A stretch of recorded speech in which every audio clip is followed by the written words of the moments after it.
Olá, eu sou Hélio Sato e hoje eu vou ter o prazer de compartilhar com vocês algumas informações de um tema muito atual, que é o congelamento de óvulos.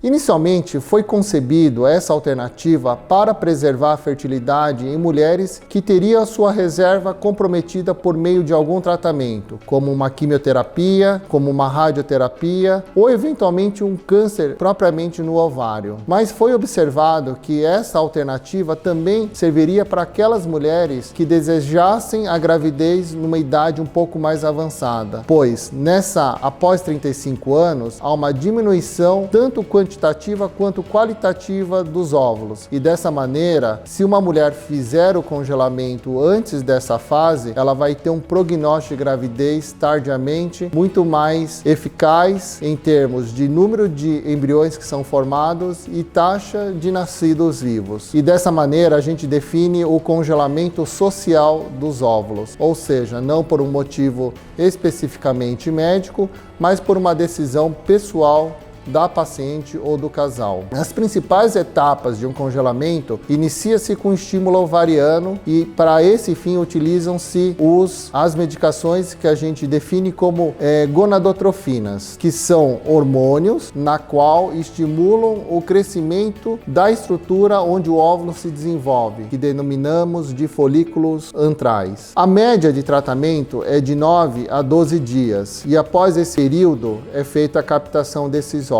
No caso específico do congelamento, se encerra aí. Os óvulos são congelados, colocados em nitrogênio líquido e assim permanece até o momento onde ele for utilizado. Ou seja, é um tratamento de curta duração e relativamente confortável para a paciente, onde ela praticamente vai ter a perda de um período, ou uma manhã ou uma tarde, no dia da captação desses óvulos. Portanto, ele é uma possibilidade muito viável, para aquela mulher que não pode parar a sua rotina para fazer o tratamento. Normalmente, uma paciente, ela nos procura para fazer o congelamento, normalmente naquela faixa em torno de 30 a 35 anos, no momento na qual ela percebe que não existe um planejamento de curto prazo de uma gravidez. E muitas vezes ela tem experiência de outras colegas que fizeram um tratamento de fertilização in vitro e não tiveram sucesso. E muitas vezes essa paciente no sofrimento acaba compartilhando com alguém que se ela tivesse feito o congelamento,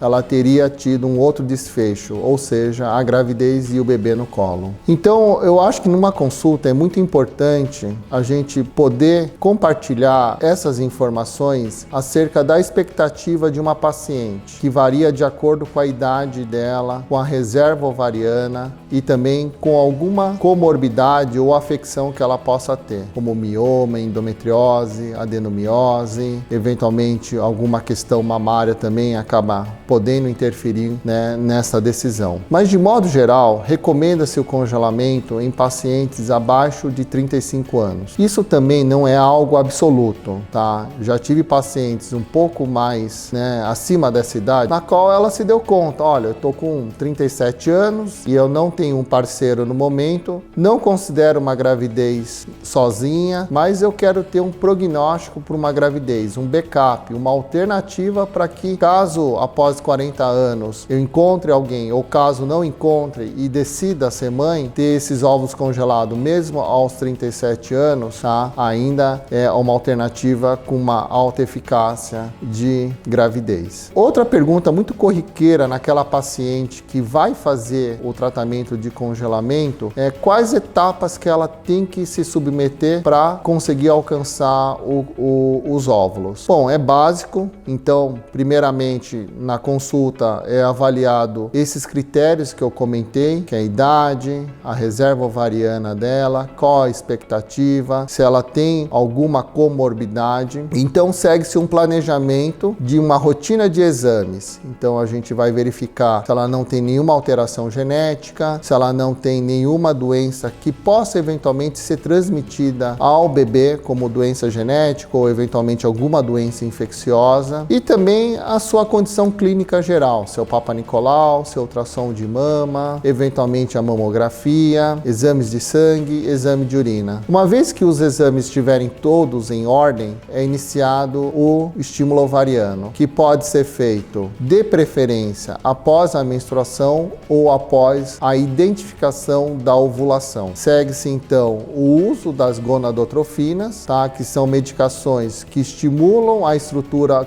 na qual o óvulo se desenvolve, que denominamos de folículo antral, e é feito o acompanhamento ultrassonográfico a cada 2 dias do crescimento desse folículo, bem como pode ser utilizado exames de sangue como a dosagem hormonal, na qual com o crescimento da estrutura onde o óvulo se desenvolve, aumenta a produção dos hormônios. Segue-se então o momento final do estímulo ovariano, quando é dado a medicação que vai levar à maturação desse óvulo, ou seja, ele vai se tornar apto a poder receber o espermatozoide. E após 36 horas, em média, do uso da última medicação, é feito a captação desses óvulos por meio de uma pequena sedação, muito semelhante àquela que é utilizada numa endoscopia. E com uma duração aproximadamente de 10 a 15 minutos, é feito a captação desses óvulos. A paciente fica numa recuperação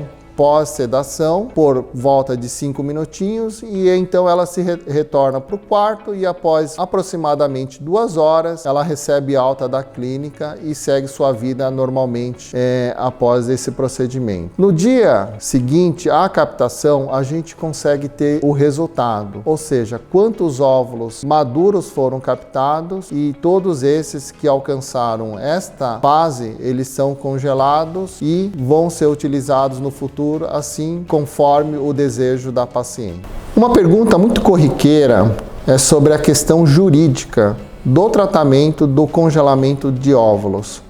Se isso é algo legal, que está autorizado pelo Conselho Federal de Medicina, se a paciente ela pode utilizar esses óvulos da maneira que ela desejar, ou seja, ela pode fertilizar com espermatozoide de doador, se ela pode ter uma produção independente sem que isso venha a ser julgado do ponto de vista legal, se ela pode dar esse óvulo para uma outra pessoa. Bom, são muitas perguntas em relação a essa questão, então vamos dividir uma a uma. Em relação ao procedimento, ele já é muito consagrado, tá? Existem já resoluções que foram divulgadas pelo Conselho Federal de Medicina e houve uma evolução ao longo desses últimos 5 anos. Então, sim, o congelamento, tanto do ponto de vista de uma decisão médica quanto o congelamento social, tá? Ele está plenamente autorizado e está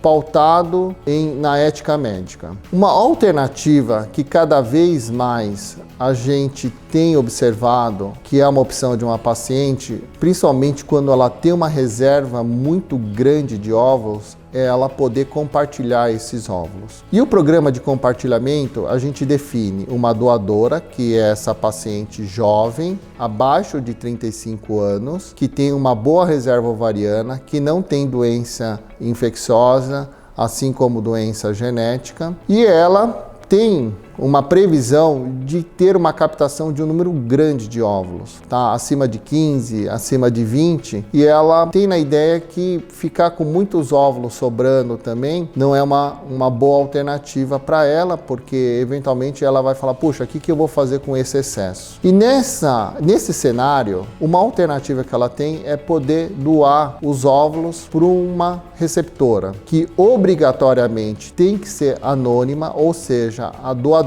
e a receptora não podem se conhecer, não podem morar no mesmo bairro e, conforme algumas pacientes sugerem, e eu vou deixar novamente claro, esse anonimato ele tem que ser pleno. Portanto, uma irmã não pode doar para uma outra, uma amiga não pode doar para uma outra. Essa doação ela precisa obrigatoriamente ser anônima. E qual é a candidata à recepção? É aquela paciente que não tem uma reserva ovariana por alguma doença, ou eventualmente aquela paciente que já fez diversas fertilizações in vitro e não obteve sucesso. E a principal causa desse insucesso, desconfia-se ou tem quase certeza que é uma questão dos óvulos. Portanto, para que essa receptora consiga engravidar, ela acaba dependendo de um ato altruísta de uma doadora para que ela consiga alcançar o êxito de uma gravidez. Nesse sentido, o compartilhamento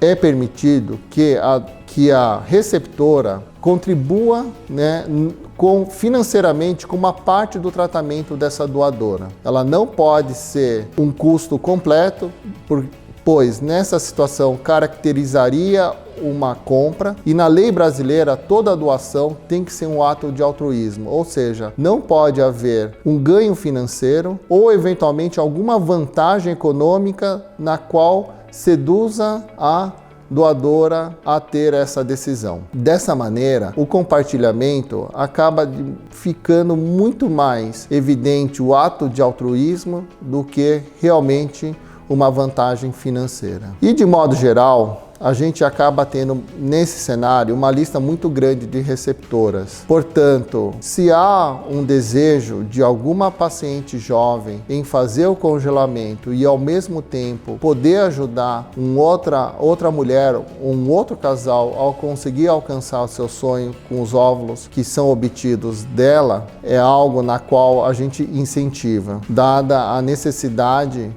de baixo número de doadoras nesse momento. E isso está totalmente protocolado e legalizado pelo Conselho Federal de Medicina. Quando que eu devo congelar os óvulos? É uma resposta que não existe de uma maneira definitiva. Mas, de modo geral, podemos recomendar que, quanto antes for feito o congelamento, maior é o número de óvulos obtidos e também maior é a qualidade deles. Outro questionamento que é muito corriqueiro no tratamento de congelamento de óvulos é o seu custo. E não podemos afirmar que há uma tabela específica e determinada do custo desse tratamento, pois ela vai variar de acordo com a quantidade e o tipo de medicação que a paciente utiliza, depende do local onde a paciente faz o tratamento e vai depender também do número de vezes, obviamente, que a paciente necessita para ter um número adequado de óvulos. Se a paciente obter de 10 a 15 óvulos maduros, é um número bom, com uma alta taxa de gravidez, que ao obter essa média de óvulos. Mas podemos, de uma maneira